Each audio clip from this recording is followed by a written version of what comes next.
Good day, and welcome to the Steel Dynamics third quarter 2025 earnings conference call. At this time, all participants are in a listen-only mode. After management's remarks, we will conduct a question-and-answer session, and instructions will follow at that time. Please be advised this call is being recorded today, October 21st, 2025, and your participants implies consent to our recording this call. If you do not agree to these terms, please disconnect. At this time, I would like to turn the conference over to David Lipschitz, Director, Investor Relations.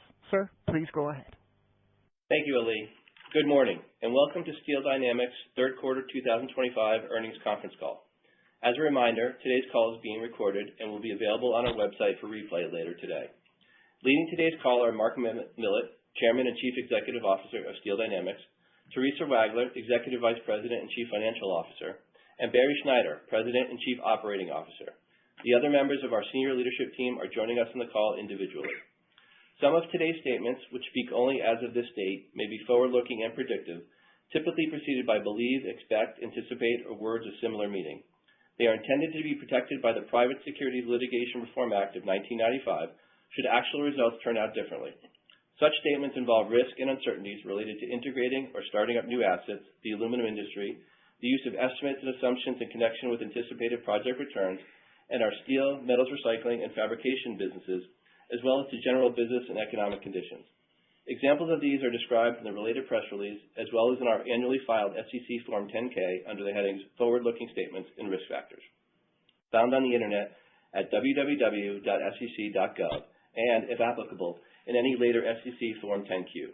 You will also find any referenced non-GAAP financial measures reconciled to the most directly compared GAAP measures in the press release issued yesterday entitled Steel Dynamics Reports Third Quarter 2025 Results. And now I'm pleased to turn the call over to Mark. Super. Thank you, David. Well, good morning, everybody. Thank you for being with us on our third quarter 2025 earnings call.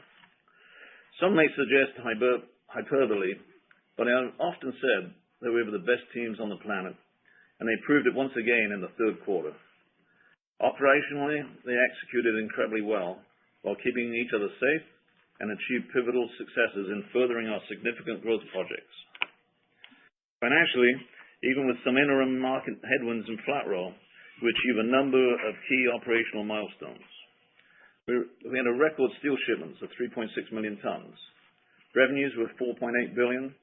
Adjusted EBITDA was $664 million.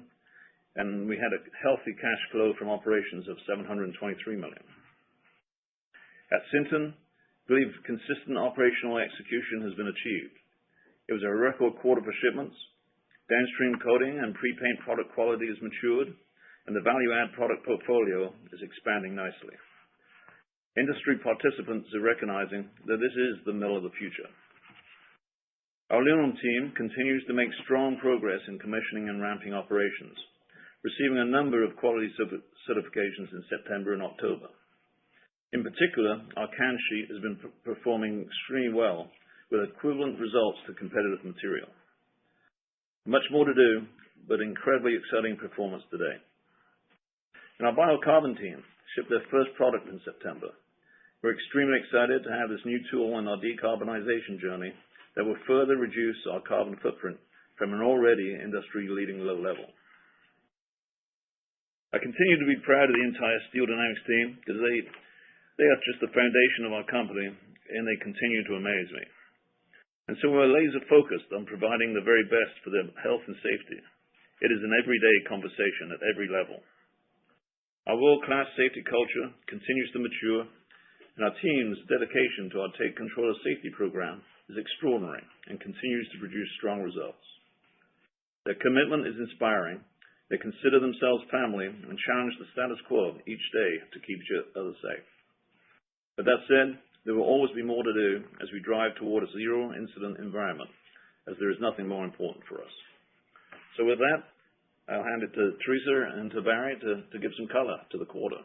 Excellent. Thank you, Mark. Good morning, everyone. Thank you for joining us, and thanks to the teams for an exceptional performance. Our third quarter 2025 earnings per diluted share were $2.74, with adjusted EBITDA of $664 million, Both third quarter 2025 revenue of $4.8 billion and operating income of $508 million were higher than the second quarter results, driven by record steel shipments and metal spread expansion as scrap raw material costs declined more than steel prices. As we discuss our business this morning, we continue to focus and execute on our transformational growth initiatives. Our steel operations generated operating income of $498 million in the third quarter, 30% higher sequentially based on record shipments, supported by an almost 20% improvement in shipments from Sinton and metal spread expansion. Average scrap costs declined $27 per ton, while average realized pricing only declined $15 per ton. For modeling purposes, this quarter's hot band shipments were 1,097,000 tons, cold rolled shipments were 120,000 tons, and finely coated shipments were 1,486,000 tons. Additionally, we also highlight that our three flat-rolled steel production divisions have planned maintenance outages in the fourth quarter, which could reduce volume by as much as 85,000 tons. For the third quarter, operating income from our metals recycling operations was $32 million, significantly above our sequential second quarter results, driven by near-record shipments supported by domestic steel demand and steady non-ferrous volume, coupled with metal spread expansion. We're the largest North American metals recycling, processing ferrous scrap and non-ferrous aluminum, copper, and other metals, and we're growing to support our increased steel capacity and aluminum flat-rolled operations through new and expanded supplier relationships and through the use of innovative separation technologies. Our metals recycling platform is a significant competitive advantage for all of our platforms. Our steel fabrication team achieved operating income of $107 million in the third quarter, 15% higher than second quarter sequential results due to increased volume coupled with relatively flat metal spread. Our joist and deck backlog extends through the first quarter of 2026 with solid pricing, and federal programs, manufacturing growth, and onshoring are expected to support domestic fixed asset investment and therefore related steel joist and deck consumption in the coming years. Congratulations to the aluminum teams in Columbus and San Luis Potosí, hitting so many early quality milestones. The energy and momentum are contagious. Related startup operating losses of $57 million were somewhat higher in the third quarter than previously expected, as the teams continued construction and commissioning of various areas while also accelerating testing for beverage can and automotive products. We currently estimate comparative losses to be in the range of $40 million for the fourth quarter of 2025. Based on current expectations, we continue to believe our aluminum operations will achieve monthly EBITDA break-even or better in the fourth quarter of this year. During the third quarter of 2025, as Mark mentioned, we generated strong cash flow from operations of $723 million. Of that, operational working capital was a funding source of $126 million. We ended September with liquidity of over $2.2 billion. For the fourth quarter of 2025, we believe capital investments will be in the range of $200 million, and early estimates for capital expenditures for the full year 2026 are in the range of $500 to $600 million. During 2025, we've repurchased $661 million of our common stock, or 3.4% of our outstanding shares. At September 30th, $1 billion remained available for share repurchases. Since 2017, we've increased our cash dividend per share by 223%, and we've repurchased $7.4 billion of our common stock. That's over 40% of our outstanding shares, all while maintaining investment-grade ratings and growing. These actions reflect the strength of our capital foundation and consistently strong cash flow generation capability. Our capital allocation strategy prioritizes high-return strategic growth with shareholder distributions comprised of a base positive dividend profile that's complemented with a variable share repurchase program, while we remain dedicated to preserving our investment-grade credit designation. Our free cash flow profile has fundamentally increased over the last 5 years to $3 billion, excluding our large strategic Sinton and aluminum investments. We've truly placed ourselves in a position of strength, to have a sustainable capital foundation that provides the opportunity for meaningful strategic growth and strong shareholder returns. We recently announced that each of our company's steel mills achieved Global Steel Climate Council product certifications. For our customers, this means greater transparency and confidence when sourcing lower embodied carbon steel products from us. And I'm incredibly proud and excited to announce that our biocarbon solution team safely produced and shipped their first biocarbon material in September, and it was successfully used as a carbon replacement at our Columbus Flat-Rolled Steel division, providing an even lower carbon supply chain for our steel customers in the future. The team plans to continue to refine operations and increase production into the first quarter of next year. This achievement marks a pivotal step in our decarbonization journey and further demonstrates our ability to translate innovative concepts into tangible results. A personal thank you to all 73 biocarbon team members. Decarbonization is a meaningful part of our long-term value creation strategy, and we're dedicated to our people, our communities, and our environment. We are committed to operating our business with the highest integrity. We uniquely have an actionable path forward that's intentional and manageable, and we believe considerably less expensive than may lay ahead for many of our peers. We're squarely positioned for the continuation of sustainable, optimized, long-term value creation. Thank you. Barry? Thank you, Teresa.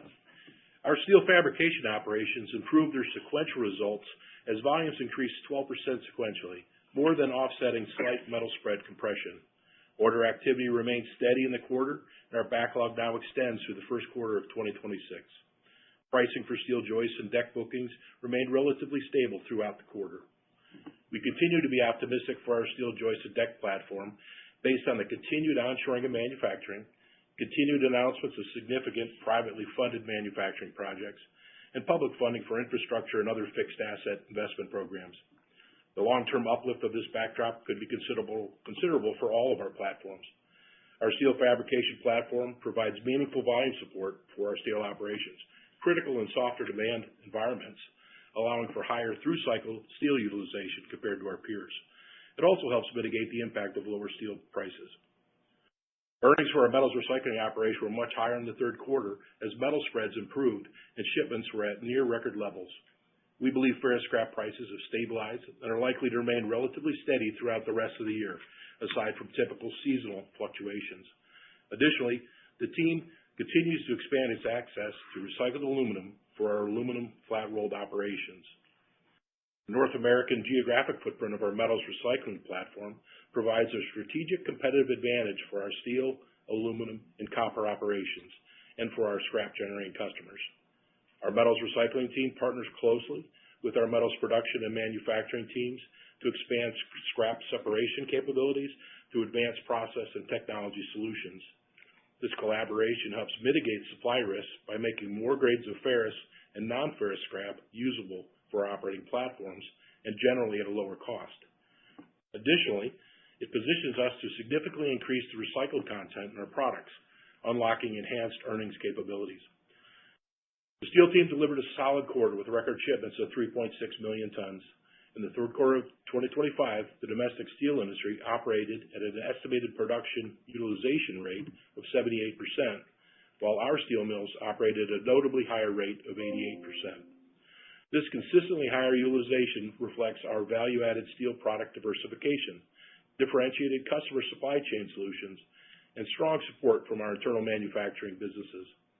Our elevated through-cycle utilization rate is a key competitive advantage, underpinning our growing cash generation capability. Overall realized steel pricing slightly declined in the quarter due to lower flat-rolled steel pricing tied to lagging contracts, which more than offset increasing structural and rail pricing. Overall, domestic steel inventories remain lean from a historical basis. However, coated flat-rolled steel volume and pricing compressed during the quarter due to an inventory overhang related to imports received earlier in the year, prior to the positive related trade ruling. We do believe that prices have bottomed out and will improve as we head into 2026. Last month, the ITC unanimously voted affirmatively on the final determination that imports of corrosion-resistant steel from 10 countries injured the U.S. steel industry. This uniquely positions us as we are the largest producer of non-automotive coated flat-rolled steel products in North America. Together with the announced Section 232 steel tariffs, these developments are expected to positively impact demand for lower carbon emission U.S.-produced steel products. The underlying steel demand remains steady. However, customers continue to exercise caution in placing orders to ongoing changes in trade policies. That said, we believe steel prices have stabilized in the near term with potential for upward movement in 2026. Our Sinton, Texas flat-rolled steel mill achieved higher earnings in the third quarter, driven by record shipments and a continued efficiency and quality gains. Congratulations to the team. The team continues to make improvements in yield, cost reduction, and quality. They are also continuing toward additional product development to expand our current flat-rolled steel capabilities. Meaningful progress has been made on unique, high-quality API pipe grades, high-strength grade 100-110, pressure vessel quality, and OEM qualification packages for our automotive customers. We are seeing increased shipments from Sinton's value-added coating lines, which are strengthening the facility's product mix and boosting its through-cycle earnings capabilities. Regarding the steel market environment, North American automotive production estimates for 2026 were recently revised modestly upward, yet currently remain modestly below 2025 forecast. Fortunately, our specific automotive customer base has not only remained stable, but have provided opportunities for growth. We have become a supplier of choice for many U.S.-based European and Asian automotive producers due to our superior carbon content capabilities. Additionally, numerous announcements have been made concerning a considerable volume of automotive production moving to the U.S. from foreign locations in the coming years. We continue to grow market share in both flat-rolled and SBQ steels within the automotive sector. Non-residential construction should benefit from ongoing onshoring activity, recently announced domestic manufacturing projects, and continued infrastructure spending that are expected to further support fixed asset investment and construction-related demand. In the energy sector, oil and gas activity remains steady, with solar continuing to be very strong as producers attempt to benefit from expiring incentives. Overall, we remain extremely optimistic concerning steel demand and pricing dynamics for the domestic producers in the coming years based on the expected demand from new manufacturing and U.S.-produced steel content requirements. With that, I'll return it to Mark Belli. Super, Mr. Schneider. I appreciate that. Thank you, Teresa. So, after many years, I think it's clearly evident that our performance-driven, team-based culture, in combination with a proven, diversified, and value-add business model, drives superior financial metrics. This consistently strong operating and financial performance continues to support our cash generation and growth investment strategies, allowing a very balanced cash allocation strategy that has delivered the highest shareholder returns, not only among our metals peers, but the best of domestic manufacturers. Our disciplined investment approach continues to support a strong and growing cash generation profile while maintaining a best-in-class return on invested capital. Our aluminum investments are now a reality and are extremely compelling. Initial operations and commercial activity are confirming our initial investment premise. We believe we will enjoy a unique commercial position. Unlike our entry into the oversupplied steel market some years ago, there's a significant domestic supply deficit of over 1.4 million tons for aluminum sheet, and this deficit is forecasted to grow even before tariffs. In 2024, that deficit was supplied through high-cost imports, which are now at an even higher cost as the tariffs increased from 10% in 24 to the current 50% level. There's a clear alignment with many of SDI's core competencies. Construction capabilities have been once again proven. Both Columbus and SLP are state-of-the-art assets. And if you just think about it for a second, we shipped our first coil within 24 months of groundbreaking. And here we stand today, 27 months from groundbreaking, and we're shipping prime product to the can sheet and automotive markets. That's an absolutely incredible performance. My hat's off to the team down there, to Glenn Pushers and to Greg Wiggum, everyone, for making that happen. It's an absolutely beautiful, beautiful facility, work of art. We also lever our deep operational know-how, having extensive and successful experience operating melting, casting, rolling type assets. and our performance-driven culture will drive higher efficiency and lower cost operations, just as we did when we entered the steel industry some 30 plus years ago. It's demonstrated, and the teams will achieve it. We have an advantaged commercial position. 2/3 of our carbon flat-rolled steel customers also consume and process aluminum flat-rolled sheet. Our growth and penetration into the automotive sector will complement our existing steel position and give customers product optionality. The counter-cyclical beverage can market, which in conjunction with the more stable earnings profile experienced through the years within the aluminum space, will further enhance the consistency of our through-cycle cash generation. Our raw material platform will facilitate higher recycled content. We are the largest North American metal recycler, including aluminum. We recycle already around about 500 million pounds of aluminum per year. And we've successfully developed new separation technologies, allowing us to have both more access to usable aluminum scrap at a lower cost. Operation experience thus far is confirming our earnings differentiation. We've advertised and do believe that through cycle EBITDA of 650 to 700 million is absolutely achievable, plus an additional $40 to $50 million for Omni operations. The key areas of advantage remain labor efficiency, higher recycled content, higher yield, and optimized logistics, along with our low-cost culture. There's no doubt the strategic investment is a cost-effective and high-return growth opportunity, providing SDI with additional counter-cyclical diversification, further stabilizing and growing our cash generation capabilities. And for those that have been there, you understand it. The 650,000 metric ton project is no longer a vision, it's clearly here. As our aluminum growth has become a reality and our reputation permeates the industry, aluminum professionals with vast experience have joined us in this exciting project. They see the vision and are energized by our culture, where they realize that they will be heard and can have a real impact. They have helped us build a phenomenal team that combines in-depth knowledge of aluminum flat roll operations, commercial markets, process technology, and custom service, complementing our SDI professionals that bring our performance-driven entrepreneurial culture. We're finding the customer base is excited to have a new market entrant that is known to be innovative, customer-focused, and responsive to their needs. For us, as in with steel, business relationships are long-term, founded on trust and the continuous goal of creating mutual value. Not simply financial value, but new supply chain solutions, new products, better quality, and better service. We are seen to react with surprising speed. Many customers have just seen that with the recent supply side challenges in the market. The timing of our ramp-up has been fortuitous, allowing us to help the market while accelerating our material qualification.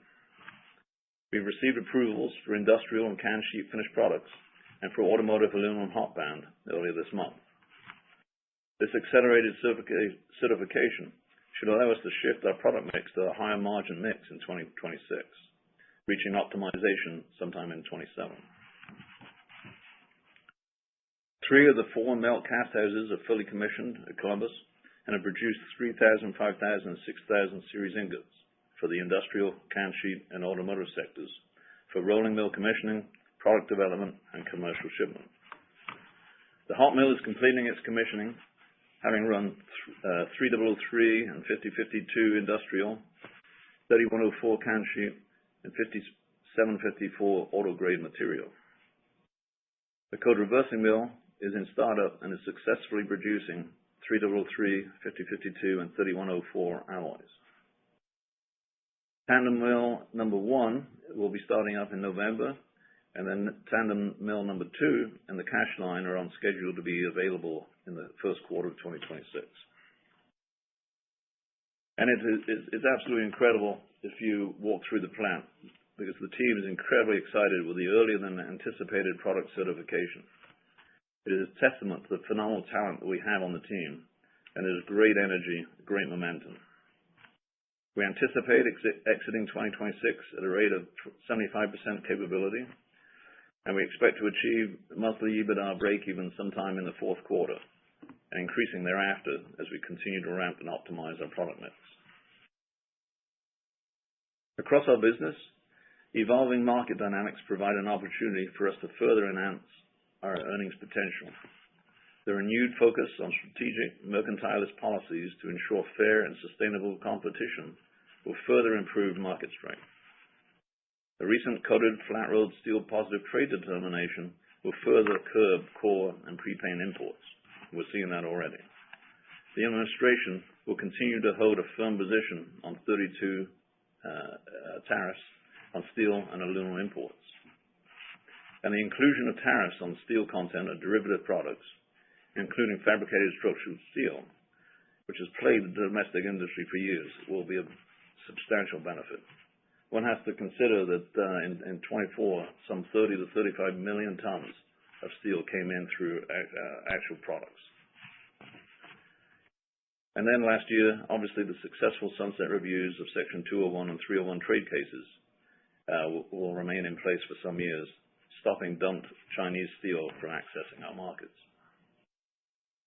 We will benefit from growing fixed asset investment, which correlates directly with increased steel demand. Risk mitigation to address numerous supply chain dislocations is accelerated reshoring of manufacturing by many OEMs. AI and cloud computing will support the need for more non-residential construction, along with data centers, chip factories, and battery plants. We believe there obviously will be associated positive stimulus through the inevitable interest rate reductions that should happen this year and next. And finally, decarbonization will materially steepen the global cost curve, providing Steel Dynamics with a meaningful competitive advantage to gain market share and increase margins. More importantly, we continue to be impassioned by our current and future growth plans, as they will continue to drive the high return growth momentum we have consistently demonstrated over the years. The earnings growth of these new projects is compelling. Capital spending for Sinton, the 4 value add lines, and Aluminum Dynamics is largely spent with a projected future through cycle EBITDA contribution of over $1.4 billion. Steel Dynamics has grown to an incredibly resilient, cash-generating business of scale and diversification, driven by the best teams, as I already said, in the world. The model has now demonstrated itself year after year, delivering financial metrics equivalent to best-in-class manufacturing companies. We are fortunate, and at the heart of that good fortune are our people. They are the foundation of everything we do, and I want to personally thank each of them for their passion, their commitment, and unwavering dedication. And we're committed to them. And I remind those listening today that safety for yourselves, your families, and each other is our highest priority, always. And I would also be remiss not to express my gratitude to our loyal customers, many of whom have been with us since the beginning. These partnerships are built on mutual trust, keeping our word, and delivering innovative solutions that enhance your value. Our new aluminum partners can expect the same level of commitment and collaboration.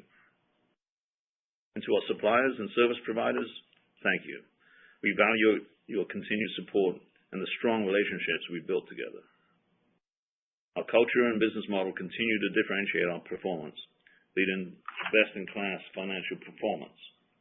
And as a circular metals business, we are uniquely positioned to offer lower carbon supply chain solutions, enhancing sustainability while helping to mitigate cash flow volatility through all market cycles. This positions us to deliver superior shareholder returns and create lasting value for all stakeholders. So we look forward to creating new opportunities for all of us, and today and in the years ahead. And with that said, Ali, we would love to open the line for questions. Thank you.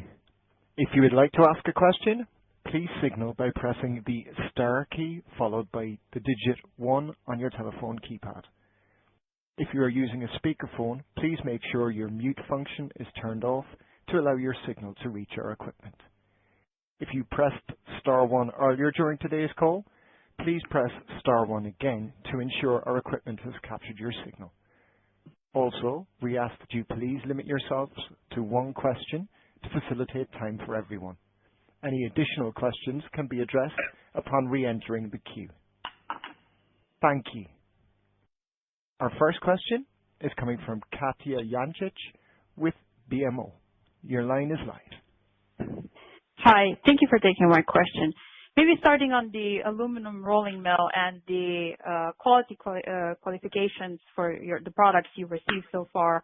Can you talk a bit more what that means for your commercial activities? Specifically, does that open the door for you to start negotiating more longer-term contracts?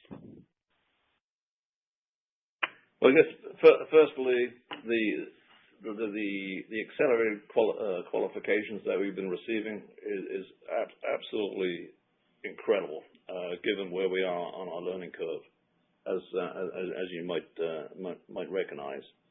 Can sheet has been supplied to most of the principal can makers today for qualification.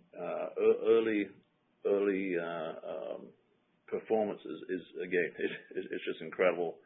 And when the team sent me a video of the very first coil going through a can line flawlessly, it was something to behold. And obviously, we were also having some good progress within automotive. I think what it does, it accelerates the value or the product portfolio mix into next year. And we've always said that we hit our target mix in 2027. I think we'll see that earlier in 27 than we were expecting. But to answer your other question, Katja, we are negotiating longer-term contracts, both in the can sheet, as well as in the automotive. So yes, that has helped, but we had considerable traction, I think, throughout the third quarter as we were starting up. So more to follow on that. Maybe if I just can quickly squeeze one more. On the 26, how should we think about the mix between industrial, can, and auto? The most significant difference, Katja, is that earlier on we wouldn't have expected to have very much volume in automotive specifically, and we have full confidence, and we were getting to, I think, appropriate amount of mix as it relates to can sheet in 2026. As you'll remember, the optimized mix for us is it's 35% automotive. I think, is it 40%, Mark? 45% can sheet and the remainder industrial. So we feel pretty confident in that can sheet mix for 2026.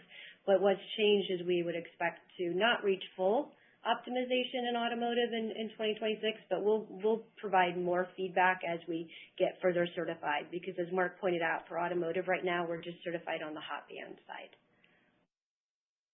Perfect. Thank you. Thank you. Our next question is coming from Tristan Gresser with BNP Paribas. Your line is live. Yes, hi. Thank you for taking my question. Just following up on aluminum, if you could provide maybe an update on the target exit run rate for this year, or maybe what you expect in Q1, so we can get a better sense on what to expect in terms of volumes. And I think you were initially expecting positive EBITDA in Q4. So what drove the lower number? Any sorts of delay or anything you can share there? That'd be great. So Tristan, I just want to clarify. So we are still expecting to be positive break-even EBITDA break-even to positive in the fourth quarter. So that hasn't changed. What has changed is the certification of the more complicated products has taken place more quickly than we expected. So there are some higher costs associated with that. So that was one of the things that I talked about in my opening comments as it relates to the third quarter impact. That said, we haven't been specific about how we're going to ramp in 2026. But what we have done is provided substantiation that we still are very confident in exiting the year, at least at a 75% utilization rate.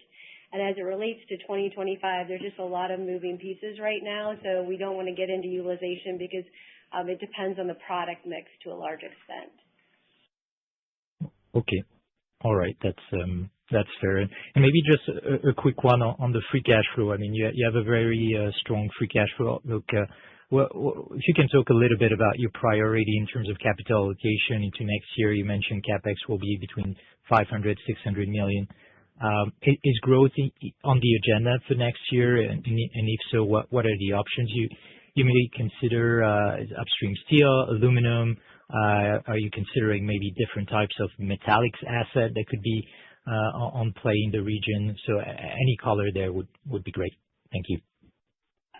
Mark can speak to what things might look like, but just to give you some specificity around the $500 to $600 million, Tristan, as a reminder, our sustaining capital is generally around $200 to $250 million, and then we still will have a tail associated with the aluminum project and a little bit on the biocarbon project as well. It just depends on the timing as we proceed through the end of this year.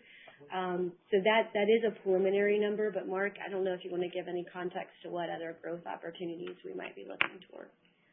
Well, just generally on the cash allocation broadly, I think, with our strong liquidity position and the through cycle cash generation that will come through next year and the years after, we can retain our balanced cash allocation profile. So one can expect an increase in the dividend. I would think, our positive profile will continue into next year. We feel that the company is selling at an incredible discount today relative to other potential investments one might make. So we'll continue to buy our shares back. And again, we're doing that not because necessarily our shareholders just want us to, or we think it's a flavor of the month. It really is buying a company that is discounted, a quality company that we know with a phenomenal team, phenomenal assets. Extending from that, we still have a team that is innovative and creative. They've got a pipeline of organic possibilities, both in steel and in aluminum, and that will access new product lines for us. Now, those aren't massive $3 billion greenfield steel mills, but smaller projects, but very, very high return, high reward. And then, obviously, there's the possibility of an M&A activity out there. But you'll find, but just one highlight, I guess. But you will continue to see us adhere to our disciplined investment approach. I think we have the highest return on invested capital in our space for a reason. We're disciplined, and we buy good assets with real return, real future return, and you'll see that going forward. All right, that's clear. Thanks a lot. Thank you. Our next question is coming from Timna Tanners with Wells Fargo. Your line is live. Yeah, hey, good morning. I wanted to follow up, if I could, on the aluminum questions. So you're starting up and getting qualified on hot band just when there's a player in the market that needs hot band. So could you address that ability to supply Novelis if possible? And then if you could just comment on the additional CapEx. I believe comparing the presentations that there's another $200 million that was attributed to the aluminum startup, if you could elaborate on that. Well, Timna, again, thanks for your questions. We will not comment on where our material's going. I think the aluminum space is a lot more shielded from a confidentiality standpoint relative to steel. And so most of our relationships are under CA or NDAs. So I can't really speak to that. Other than it's absolutely phenomenal that the team in such a short period of time is accessing those sorts of markets. Relative to the CapEx, yeah, it did expand. And again, in all honesty, it's kind of the the wind down of the project and just clearing up all the construction contracts. But I think more importantly, the last 3 months, it has been, in particular, it's been incredibly difficult to get electrical talent. With all the data centers, et cetera, being built, we found our contractors sort of drifting away from us, and there was a substantial increase in the cost to cover that and maintain our schedule. Got it. Thanks. If I could squeeze one more in, there was a comment yesterday that that there's a view that customers would be switching away from aluminum back to steel because of the availability. Not something we'd heard before, and just would be interested to get your thoughts on that as you're now in both markets.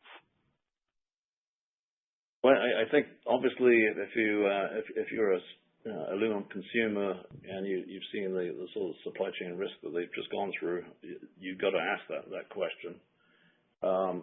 I think, and you've heard us say this before, as we got into the aluminum space and looking for doing our due diligence for the ADI project, automotive makers would have actually consumed more aluminum over recent years if there was more supply. So it's are they questioning aluminum? I don't think so. Aluminum is an incredibly important material for their future plans. We coming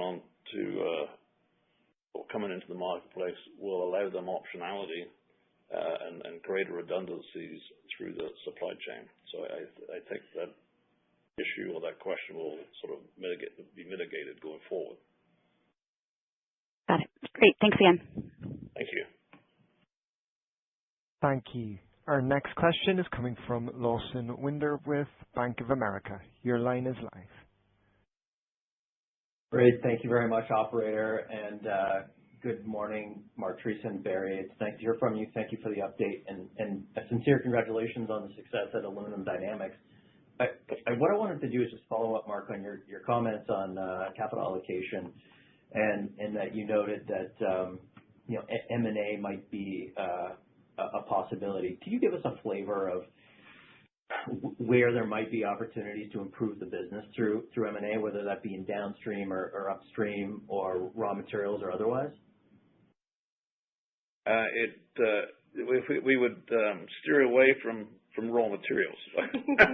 I do believe. I think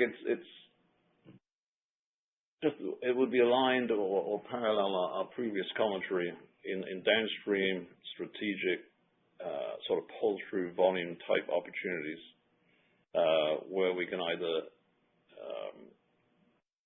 lever, or exploit our core strengths. So downstream in coating, the painting, those sorts of value add opportunities for sure. In value add sort of manufacturing to some degree, as long as the volumes are there and it makes sense. But no, not upstream.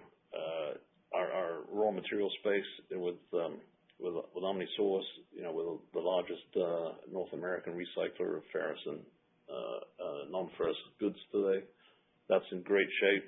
You might see a little from a regional standpoint, a yard here or there, but no major thing. So yeah, downstream value add as we've pursued in the past. Okay, fantastic. Thank you. Thank you. Our next question is coming from Phil Gibbs with KeyBanc Capital Markets. Your line is live. Hey, good morning. Good morning, Phil. Sounds like based on your comments that rail is pretty strong. Any context just broadly you can give on that market and then maybe give us a feel for how much of the rail mix is a part of your structural shipments right now? Phil, this is Barry. We committed many years ago to be in the rail market because it's essential that they have a reliable, high-quality supplier at all times. So when wide flange is strong, you might see a smaller ratio, but in general, we try to stay exactly where the customers need us to be. It remains within percentage points of where it always is coming out of Columbia City, and we're resolving our contract relationships for next year right now, but we anticipate growth in that segment, and the team is doing an excellent job with availability of trains to get the product distributed easier, quicker. And quality-wise, they're working on even better products coming in the next year or so based on some trials they've been doing. So it remains a good part of our business, but in the window that we always keep it. So we try not to surge it too much one way or the other. Thank you. And I just have a follow-up on the flat roll side of the business, and specifically at Sinton, and just an update maybe on how the downstream lines are running and how much yield improvement you have left there. And then, Teresa, I also missed the comments you made on the flat roll mix. Thanks very much. Sure, no problem. I'll grab that, and then Barry can comment. I'll comment on the downstream units. We're very excited about the quality that the team is getting out of the new lines that were added, as well as the existing paint and galvanizing line. Galvalume is a very difficult product to make. The team has really risen to the occasion. There is a learning curve, and we went through that earlier this year to the point where we are seeing excellent yields, excellent produced prime products, and our distribution system and our customer base is going through approvals. A lot of the product there goes into contract type business with OEMs, and those trials are ongoing and very good. So we believe Sinton will have the full breadth of a product mix to offer as the markets return. As I mentioned, there's a little overhang, and the galvanized still out there. We think that's diminished. We think it's going to be behind us here in months. The imports coming in the country have substantially tapered off. So we believe the playing field is going to be level, and based on good feelings, we think next year is going to be outstanding for Sinton to really realize all the hard work they've been putting in. So Phil, for the shipments, the hot band was 1,097,000, cold rolled 120,000, and coated 1,486,000. Thanks, everyone. Thanks, Phil. Phil, if I could just add, because the question around structural tended to be rail centric. Just looking at the long products market in general, we're finding that to be incredibly strong and robust, and believe that will certainly continue. Non-residential is in great shape, and we see on the fabrication side, there's a lot of engineering, sort of permitting, detailing work going on. And it would be our view that come the first quarter in 26, we're going to see a nice return of that volume as well. Thank you. Our next question is coming from Carlos de Alba with Morgan Stanley. Your line is live. Yeah, thank you very much. Good morning, everyone. So I wanted to check, Mark, you mentioned that you saw some headwinds in the flat roll business. Has the situation improved as we get into the fourth quarter? If you can give us a little bit more color as to how that part of your steel business is shaping out. Yeah, I think the headwind obviously was principally the inventory overhang, which, as Barry just suggested, is it's eroding and should be depleted by the end of this fourth quarter. And with the almost non-existent import profile, first quarter should be in good shape. I think you started to see that hot band pricing softened through the quarter, but yet in mid-September it kind of turned up, and I think we will see sort of slow but positive move through the end of this year. And as Barry said, we are quite optimistic or robust for Q1 and Q2 throughout the rest of 26. Fair enough. And then just maybe complementing on the growth ahead, given the early success that you have had on the aluminum business and your comments on demand being limited perhaps by supply, would you? I noticed you didn't talk about potentially getting more into the aluminum business. Is this something that you might consider? Is too early? Any color there? Well, we want to make sure we walk before we run. I got to say, the team down there is starting to sprint because they're incredibly excited, and I'm, in all honesty, incredibly excited by what those folks are doing. It's an incredible mill. There's absolute opportunity, Carlos, in aluminum. There's no doubt about it. We will see how things go over the next 8 months or so, but there is definitely growth opportunity there, both in downstream. We could envision, sort of exploiting or leveraging our pre-paint capabilities. It's one of our highest margin product lines today, and the team would be incredibly effective to coat the thousands or millions of pounds of aluminum that gets painted every year. And then we do believe there's still clear room for a larger asset, a mill asset. Yeah, just as a reminder, Carlos, and I know some of you would have this top of mind, but for those that may not, even prior to 50% tariffs, the deficit of flat-rolled sheet in the U.S. was over 1.5 million metric tons. We're only adding 650,000, and I think there's another project that may add another incremental amount, but that deficit's growing, and that's without tariffs. So then when you place that 50% tariff into the equation, it just really does, we would never invest based on that, but the point is that there's a real need structurally independent of trade action. Thank you very much. Thank you. Our next question is coming from Andrew Jones with UBS. Your line is live.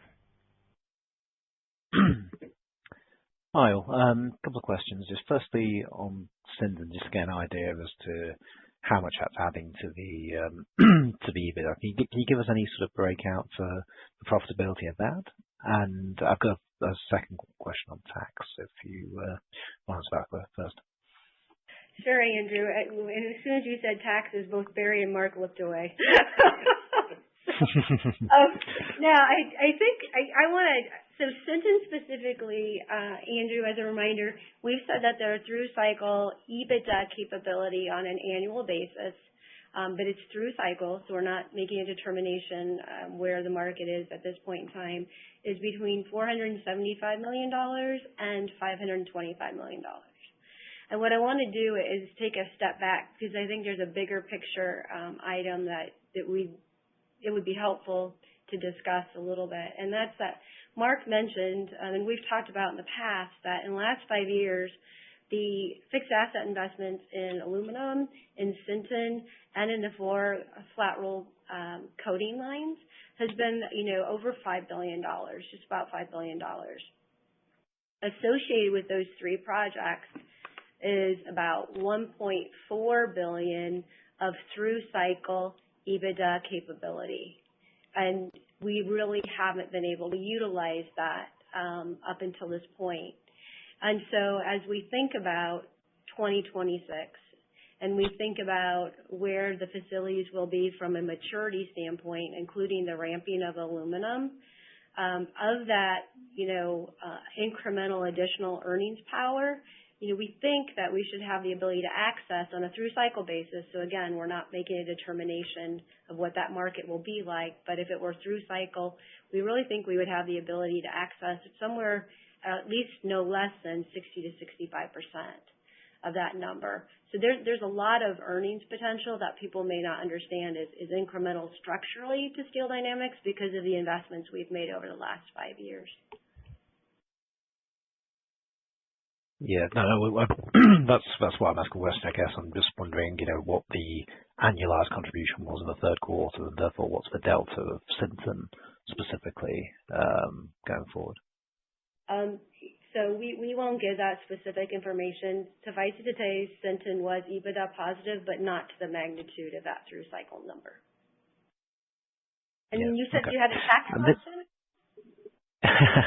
Yeah, no, it's about the deferred tax movement on the cash flow, which boosted free cash this quarter. Just wondering if you could explain the origin of that and how what the moving parts are in the coming quarters with regard to tax. Because I guess you've got a few things. Obviously, you flagged this 250 mil impact for the alley project, and you've also, there's obviously this big beautiful bill, accelerated depreciation stuff going on. Can you just give us an idea for how we should think about effective tax rates and the actual equivalent of the actual cash tax profile in the coming quarters? Yes, certainly. So it was a big boost to the third quarter because that's when we were able to adjust for the tax bill changes, which included additional research and development benefits, as well as, most importantly, the acceleration and depreciation as our aluminum assets are getting placed into operations. So that benefit of $147 million you're referring to, most of that was in the third quarter. You won't see that magnitude of increase in the fourth quarter. The way you should model cash taxes for 2025 is probably at a rate of about 8 to 9%. And then for 2026, I would model cash taxes closer to 15 to 16%. And the effective rate probably closer to 23%. Okay. That's super clear. All right, thank you. Mm-hmm. Thank you. Our next question is coming from Mike Harris with Goldman Sachs. Your line is live. Yeah, thanks for squeezing me in. As we look at you consuming more biocarbon material to lower your carbon footprint, how should we think about what that could potentially do to your cost structure? Oh, it's a good question, Mike. So from a cost structure perspective, it really probably won't have a material impact for you to be able to observe from the outside in. It is a joint venture, so we are, transacting as we would at a market price to our steel mills. The joint venture is with Amium, who has the IP associated with it. But what it does offer is an opportunity for us to offer an even lower carbon product. And we do believe we're already seeing some customers that are providing premiums. Not something that we're talking about at this point more broadly in specifics, but we think it'll open the door for even more opportunity on market share, specifically in OEMs, specifically more in the flat roll side of the business. So there's a lot more we'll talk about as it relates to biocarbon in the future. They should be operating continuously here starting in November, so it'll take a minute before we're supplying, as much into the steel mills as we'd like. But you shouldn't see a dramatic impact on the cost side at this point. Okay, that's very helpful. And then just one last one, if I could. Of the record shipments you saw in the third quarter, were there any material one-time sales included in that? No. Nope. It was just ramping up of Sinton, and then we had some record shipments at a couple of other of our flat roll facilities, as well as really a lot of strength and demand, as Mark pointed out, in the structural arena. Okay, perfect. Thanks a lot. Yep, thanks, Mike. Thank you. Our next question is coming from Bill Peterson with JP Morgan. Your line is live. Yeah, hi, good morning, and thanks for taking my question as well. Wanted to talk about the steel mill shipments in the fourth quarter. You called out the 85K planned maintenance, but I guess is there anything else that we should be taking under consideration? For example, other things, seasonal trends, or also taking into account imports, which seem to be at a very low level, or maybe potentially abating further. Trying to get a sense of how to think about shipments relative to maybe the last 5 years of flat to down 5%. So you guys are so crafty. You always try to come at it from a different angle. And that's a compliment, Bill. For the fourth quarter, we just wanted to call out the maintenance because generally we don't have all of the maintenance in the same quarter as we are this time. So we felt like it was impactful enough to call out. But we do still believe there's going to be seasonality, whether it's the same as it's been the last 5 years. I can't really comment to that, but you will see seasonality in the volumes in addition to what you're seeing from a maintenance perspective. Barry, Mark, do you have anything to add? The outages are just our regular attempt to keep our assets performing at the absolute tip-top condition.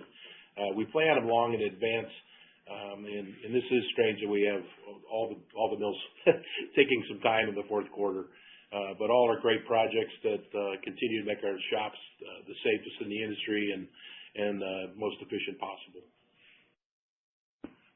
Okay, thanks for that. I'm not sure if this is crafty or not, but how should we think about your overall strategy in auto? I know you're an emerging player in aluminum, but thinking about your steel, is this a market where you're looking to gain share? And if so, how should we think of that unfolding in the coming years? Or is really this business going to kind of grow with your existing partners, assuming they grow their U.S. footprint in order to avoid tariffs? We are real excited about the automotive business that we're doing.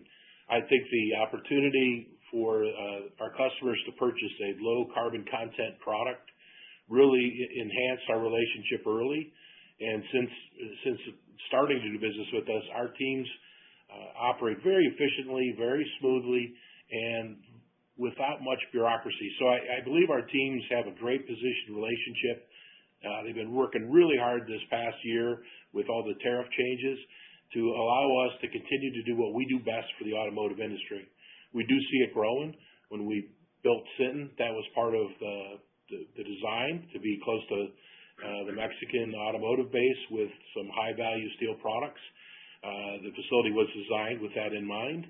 So as that ramps up and we have OEM packages in to all of our customers from that facility, we anticipate the growth organically happening.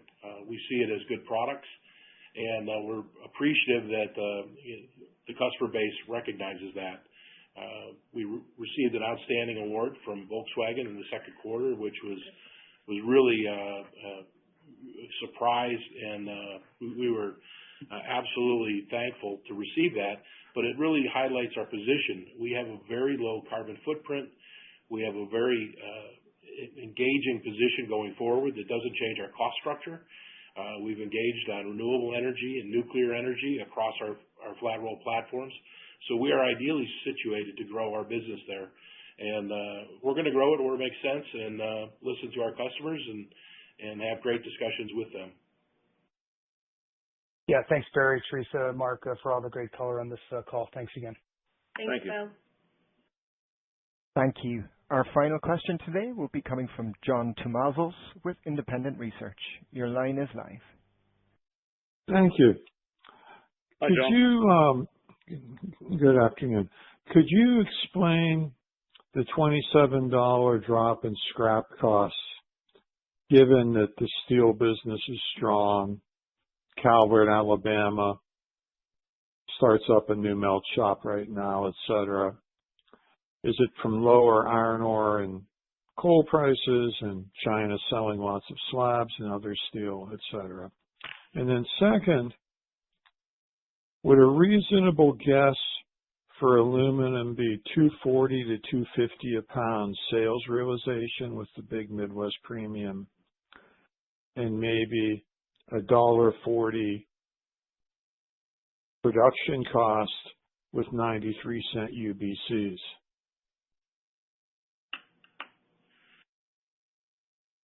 Well, taking number one, the scrap dropping off $27.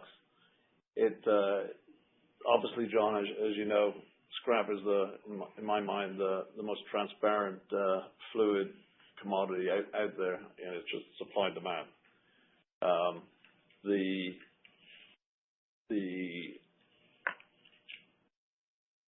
In honesty, whether it's $27 in the broad scheme of things is not. It's more noise than anything else. Directionally, I think it's important, but it's more noise. In the old days, $10, $15, $20 move would be monumental. Today, it's not too much. But again, in the dynamics of scrap, with the segregation technologies out there today, the shred one and all these things, there's greater optionality of flow, and I think that's just bearing fruit. And we've always said, always suggested that we don't have a major concern that others have had over the years, that, oh my goodness, flat roll is going to continue to grow and scrap is going to be a problem. In fact, if you look at a lot of the new projects coming online, most of them anyway are having some DRI type virgin iron associated with them.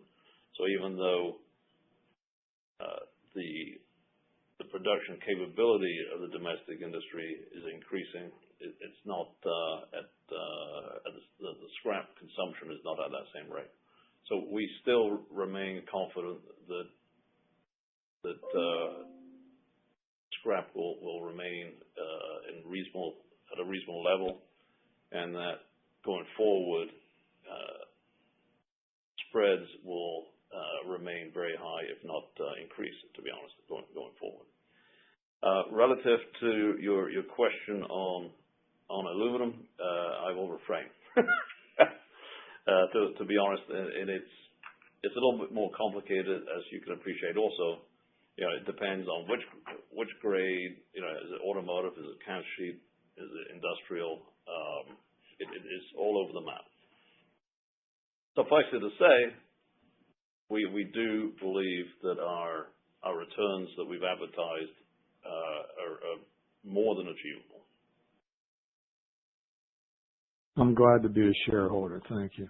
Oh, thanks, John. John, we appreciate we appreciate you being a shareholder all those years and challenging us for sure. And just to finish up,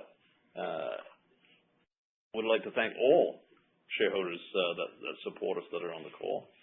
As I often joke to them, if you're not a shareholder, you should be, because we will endeavor to perform and use your dollars just as though they were our dollars. Couple of just point outs. Customers that are on the line, thank you for your support. Particularly would like to welcome any alley customers that are on the line. It's been a pleasure to engage with you. And just in the last 3, 4, 5 weeks of market chaos in your space, it really has been refreshing for us, and hopefully refreshing to you, because we do bring a different approach from a sort of a customer relationship standpoint. We truly will partner with you going forward. And lastly, any SDI folks on the call, absolutely hats off to you. You do a phenomenal job each and every day. You do make a difference. You are the best steel metals team on the planet. Just make sure you keep safe and keep each other safe. Thank you all.